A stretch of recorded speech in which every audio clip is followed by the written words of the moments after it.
Hello there. Welcome to members' question time. Is this the end of dollar dominance? These events are where Chatham House members get to put questions to one of our experts. The conversation that will follow is very much driven by you. So thank you all for taking the trouble to join us today. My name is Mike Higgins. I'm the editor of The World Today, Chatham House's member magazine.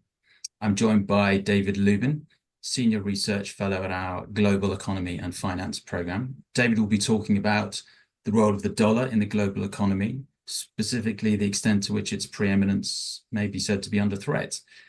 We've a lot to pack in half an hour. David will talk for a few minutes first before we open the conversation to you.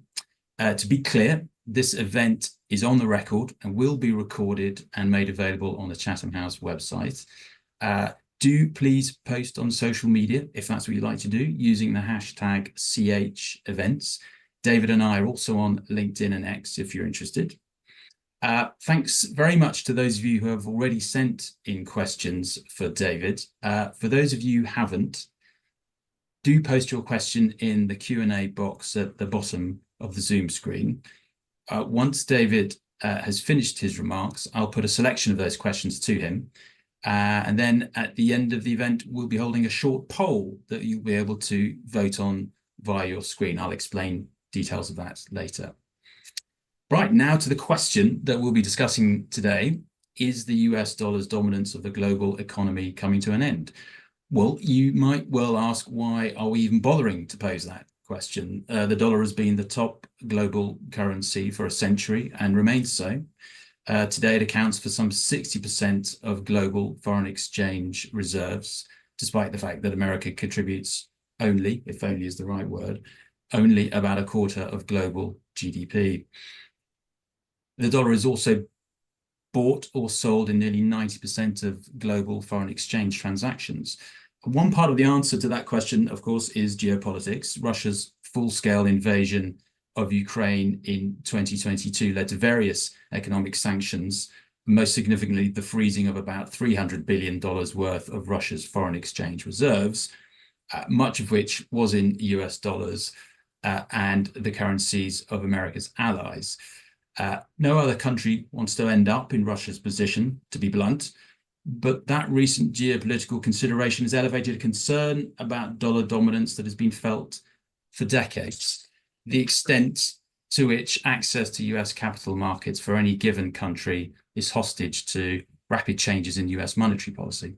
I should say that David has addressed aspects of this question in two recent short articles for Chatham House, one of which has just been published in the latest edition of The World Today.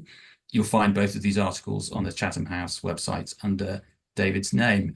But to tee up today's discussion, let me hand straight over to David Lubin. David, over to you. Thank you very much, Mike, and hello, everyone. Yes, as you asked, Mike, why are we even having this discussion? As you suggested, the most visible reason why people are questioning dollar dominance is because of the increasing use of the dollar as a weapon, most obviously in the aftermath of Russia's invasion of Ukraine. But the central banks of Iran, Afghanistan, Libya, Venezuela have also had their foreign exchange reserves frozen by the United States and its allies. And so this growing sense that the dollar is being weaponized is one reason why dollar dominance is coming under increasing question, as more countries might want to escape the risk of having their dollar assets sanctioned or their foreign exchange reserves sanctioned. But there's also, I think, a kind of deeper, longer standing reason why dollar dominance is a source of frustration for many developing countries. And that's because over the course of the last several decades, there's been a kind of growing frustration about the way in which developing countries' access to international capital markets is a kind of hostage to US monetary policy. When US monetary policy is tight, or when the dollar is strong, that tends to suck capital from developing countries and renders their access to international capital markets more difficult. And it's only really when the dollar is weakening or when US monetary conditions are loose that capital gets pushed to developing countries, and developing countries find that their access to international capital markets is more robust. So I think the point to make, though, is that although we have these two broad reasons why developing countries are kind of getting fed up with dollar dominance, one geopolitical, one purely financial. Wanting to end dollar dominance is not the same as achieving that objective. And I think, the main point that I want to make today is that dollar dominance is very sticky. It's a very difficult thing to budge. And a couple of points to make in the first place. The first is that just there's a sort of historical regularity that the top currency globally tends to be printed by the dominant military power. That's been true since Rome. It was true during the British Empire, and it's true today. I guess it has something to do with the rule-setting ability of the dominant military power. But currency power is a derivative of national power, and guns are important in the formation of national power. Now, you might think that because China is gaining national power relative to the United States, that therefore the renminbi should sort of in a sort of linear, natural way become more and more important in the global financial system. But that problem, or that hope that some people have, is kind of stymied by one very important feature, which is that the distribution of currency power in the global monetary system changes much more slowly than the distribution of economic power. To give you an illustration, it was in the 1860s that the United States first became a bigger economy than Great Britain. By the eve of the First World War, the United States economy was almost 2.5 times bigger than the UK's, but it was really only after the Second World War, in other words, almost a century after the United States became the biggest economy. It was only more than a century after that the dollar really came to dominate global financial markets. So the point is that, the distribution of currency power changes very slowly, and it changes slowly because there is kind of inertia. There are habits formed as a result of what economists call network effects in global currencies. The dollar is the QWERTY keyboard of the international monetary system, or it's the English language. In other words, it's got, so many people use it, so many people rely on it, so many people are familiar with it, that moving on to a different model involves very substantial costs. And those costs create inertia. In other words, they create just this kind of habitual signing up to the global use of the dollar. And I would say that these days, that inertia or the power of those network effects is reinforced by the fact that the US dollar is fully convertible. And it is now, in this current international monetary system, a kind of unshakable norm of the international monetary system that we have today, that the dollar and all of the other major reserve currencies are all fully convertible. In other words, there are no restrictions on their international use. It's worth bearing in mind that that's not true by definition. During the Bretton Woods monetary system that dominated in the decades after the Second World War, the dollar, sterling, the French franc, all of these central currencies of the global monetary system all had capital controls. So it's not true by definition that a reserve currency has to be free of capital controls, but it just happens to be true today. It's just a norm of the international monetary system that reserve currencies are convertible currencies. And in a way, one illustration of that is the fact that although the dollar's status has diminished over the last 20, 25 years, Mike, you mentioned the figure that almost 60% of global foreign exchange reserves are invested in US dollars. That figure was 70% in the year 2000. So the dollar has lost ground in that sense over the last 20, 25 years. But important to note that it's lost ground to other convertible currencies like the Australian dollar, the Canadian dollar, the Japanese yen, the British sterling. In other words, the extent to which dollar dominance has been eroded, it hasn't been a passage of currency power from the United States to China, say, but it's rather a passage of dollar dominance towards other convertible currencies, which, it's important to note, are printed by US allies. So having said all of that about the stickiness of the US dollar, are there threats to dollar dominance? Well, I guess there's three kinds of threats that I'll deal with just very briefly. One is the idea that there might be such an excess supply of US dollars in the global financial system that people just get fed up with having to accumulate more and more dollar balances, and there's a kind of creditors' rebellion. And indeed, the net foreign liabilities of the United States have grown very substantially over the last 40 years. At the beginning of the 1980s, the United States was still a net creditor to the rest of the world. These days, the United States is a net debtor to the tune of about $20 trillion, or around 70% of US GDP. So oversupply of dollars is one possible threat. A second possible threat is excessive weaponization of the dollar.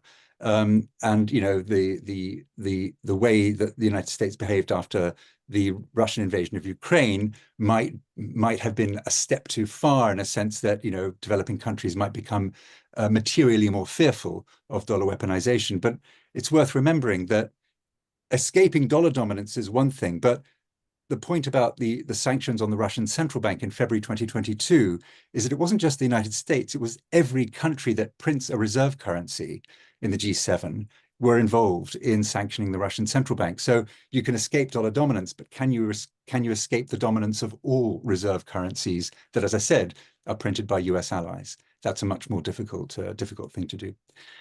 The final long-term threat to dollar dominance might come from technology.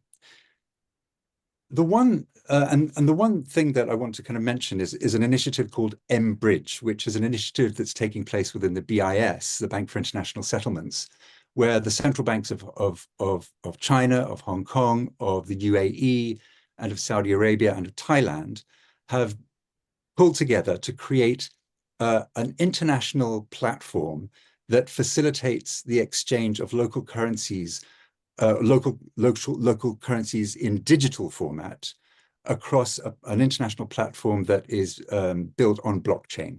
So it's a blockchain-based platform for the international exchange of central bank digital currencies. And I think that this, over the long run, might have some legs, simply because it has the geopolitical advantage of escaping SWIFT. So you don't need to rely on SWIFT to transact international payments across this exchange. And it also is phenomenally efficient. It gets rid of counterparty risk, it gets rid of credit risk, it gets rid of settlement risk. All the accounting and settlement is done within the blockchain. So it's an incredibly efficient system. So both its efficiency advantages and its geopolitical advantages might give the international exchange of digital currencies something to look out for, to watch for over the next few years. That's all I've got to say for the time being, Mike. What questions are there? Well, we already have a number of questions. Thank you very much indeed, David. Just talking to your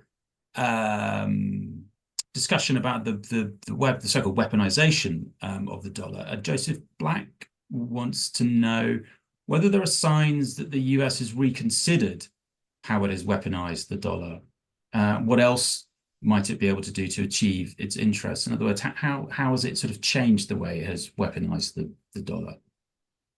I think, if anything, this most dramatic weaponization of the dollar, as we both said earlier, is the sanctioning of the Russian central bank after Russia's invasion of Ukraine in February 2022. Mm-hmm. And I would say that, if anything, the United States' experience of that, which was that it was uniformly and very quickly joined by, as I said, every other country that prints a reserve currency, in other words, the G7, the United States G7 allies, I would say that, if anything, that unity of the West that was demonstrated in the aftermath of the Russian invasion of Ukraine, if anything, empowers the United States to kind of make more use of the dollar as a weapon, as long as its use is joined by other allies. In other words, it was an incredibly powerful demonstration of the value of alliances.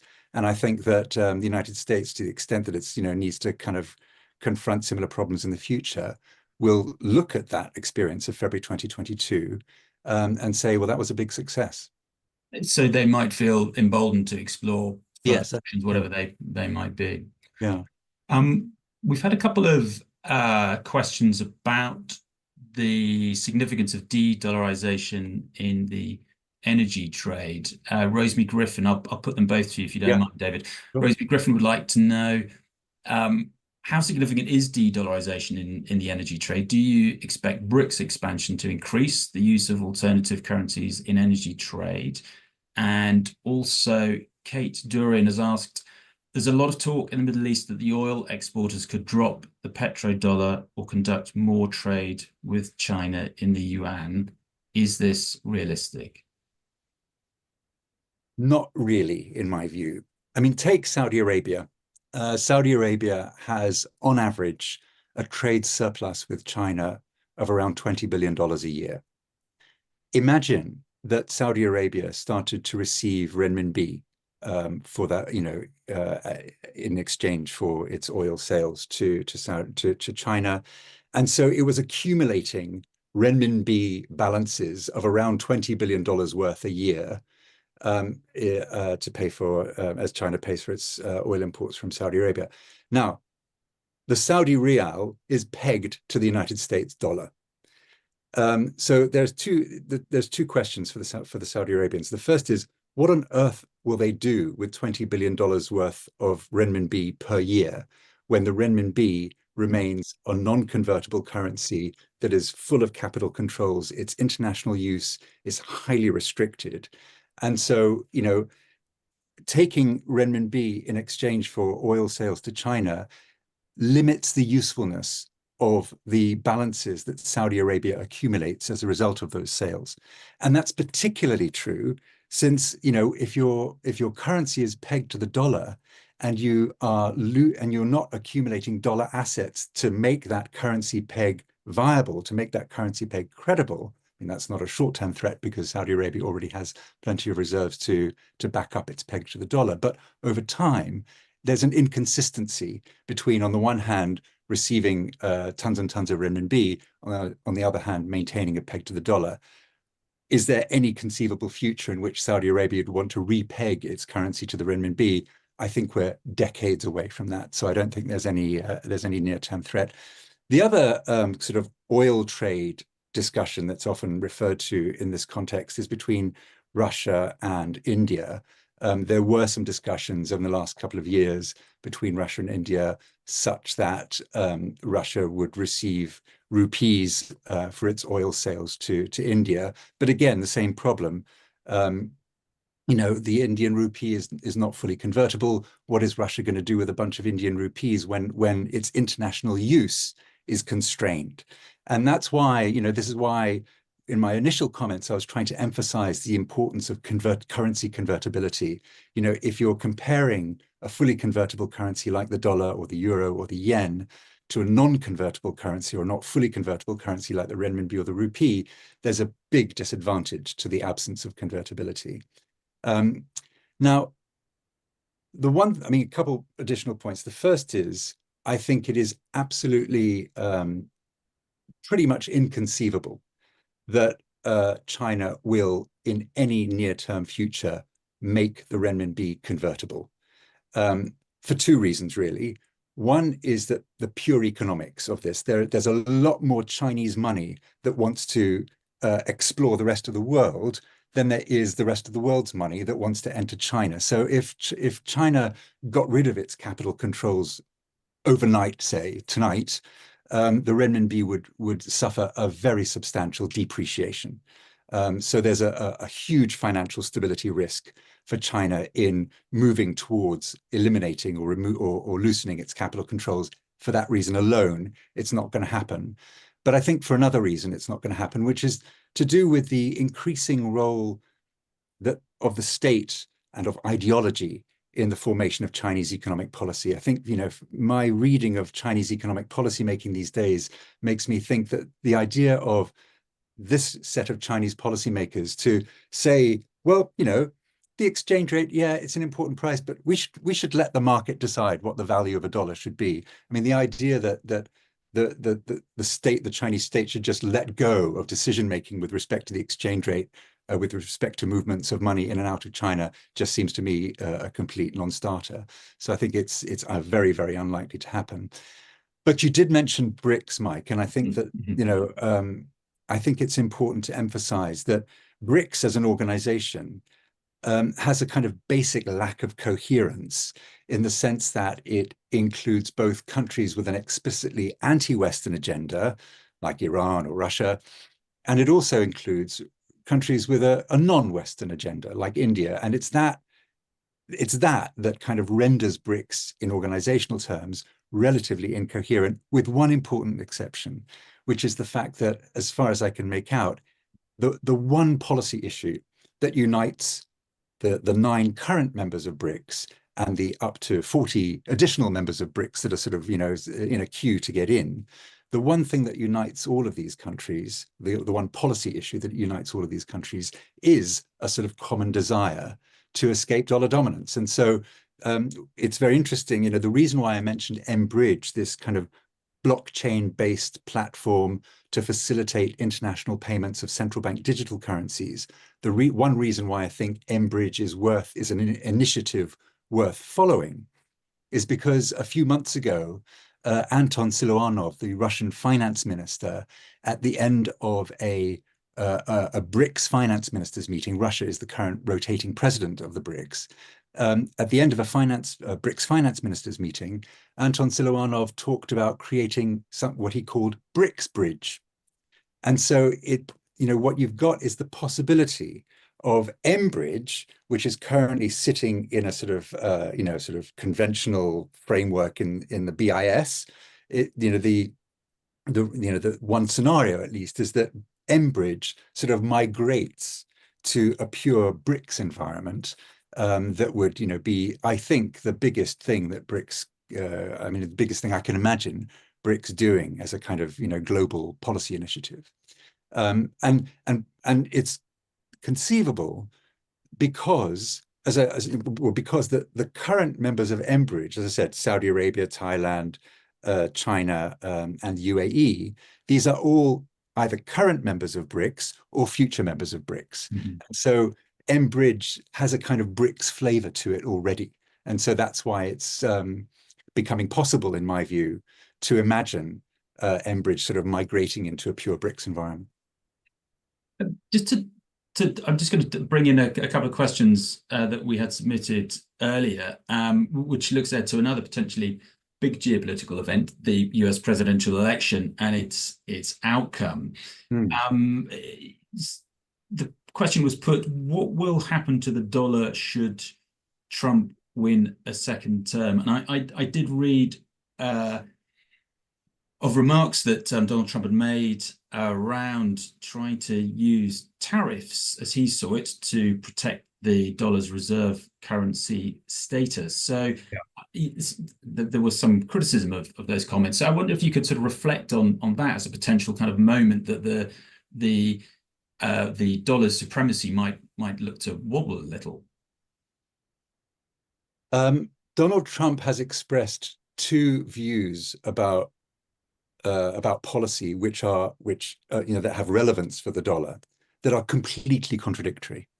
On the one hand, relying on tariffs. So the common objective among all of these comments that Trump has made is about his kind of obsession with the size of the US trade deficit, but the 2 tools that he's referred to as a means of reducing the trade deficit have completely contradictory implications for the dollar. On the one hand, he's talked about raising tariffs. Raising tariffs, almost by definition, causes the dollar to strengthen, because if you raise tariffs, if you raise a 10% tariff against country X, I'm oversimplifying, but one natural result is that country X's currency depreciates by 10% to offset the economics of the tariff. So using tariffs causes the dollar to strengthen. On the other hand, Donald Trump has talked about wanting to weaken the dollar, and his former trade representative and possible future member of his administration, Robert Lighthizer, has also talked about the idea of depreciating the dollar or devaluing the dollar, again as a way of reducing the trade deficit. Now, I would say that it's very difficult to imagine how the United States, by dint of policy, could weaken the dollar. I mean, it's happened before.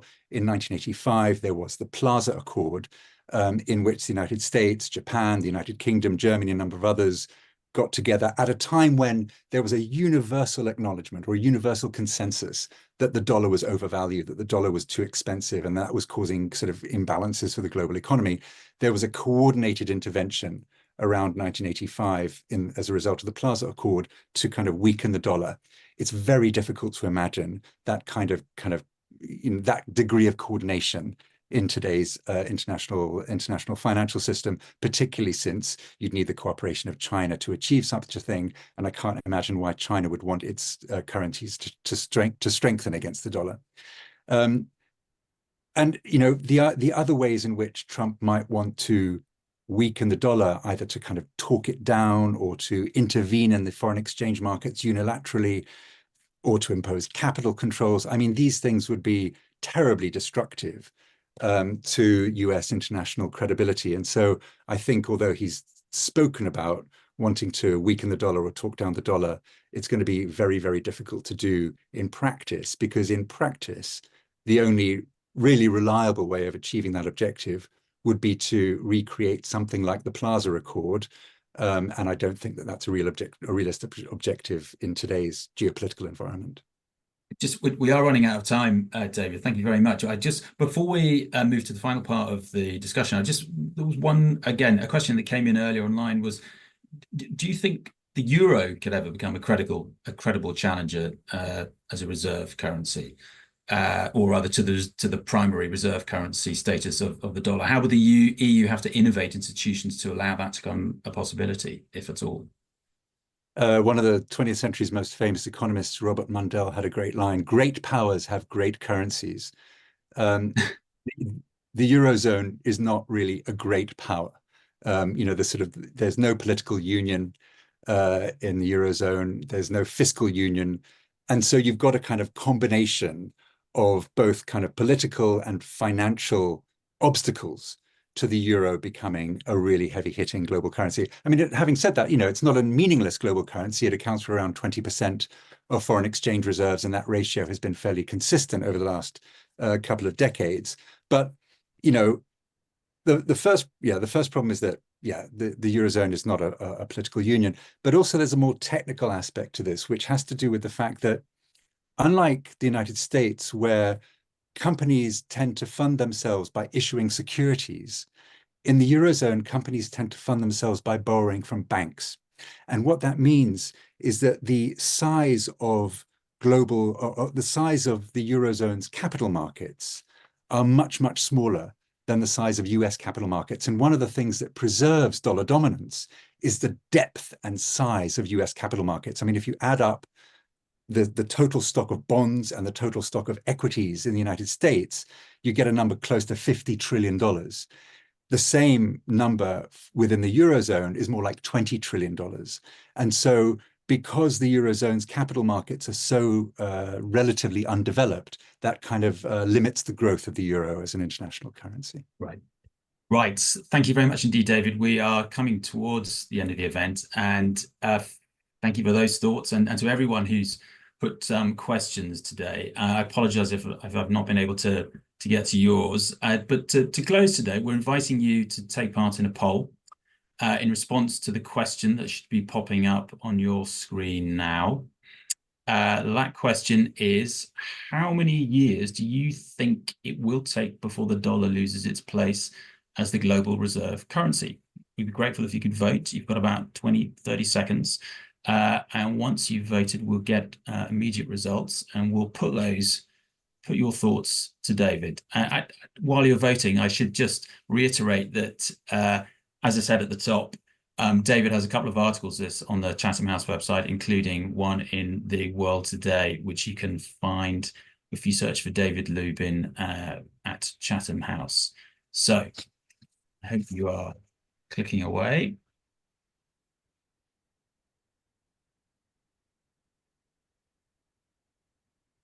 Okay. Right. The results are in. I have them in front of me here.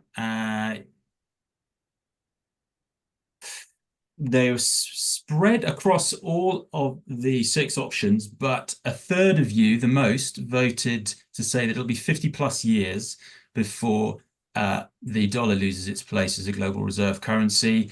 And then 20% of you, 21% of you said between 21 and 30 years. And just 6% said this is going to happen within the next decade. So, David, 50 plus years before the dollar, the greenback, might be toppled. Do you agree?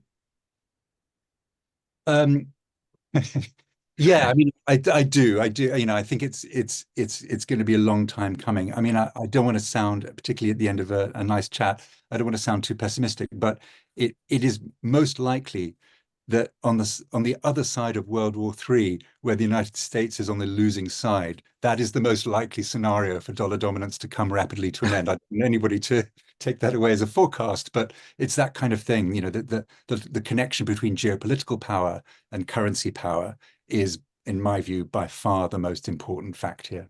Right. And would, as a sort of takeaway from today's discussion, would that be your kind of your Yeah, final point? absolutely. Although one final point, which is that although, as I've tried to argue, you know, dollar dominance is kind of here to stay for the foreseeable future, the only thing that is as strong as dominant as dollar dominance is the endlessness of the discussion about how to end it and whether it will end. So we'll still have plenty to talk about. Okay. Thank you very much, David.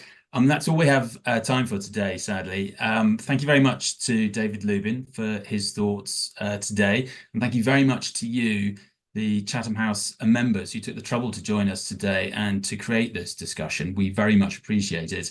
As I said, I do apologise if I didn't get around to putting your question to David, but do keep an eye out on the Chatham House website for the next members' question time. There will be another. Have a good week, everybody. Goodbye.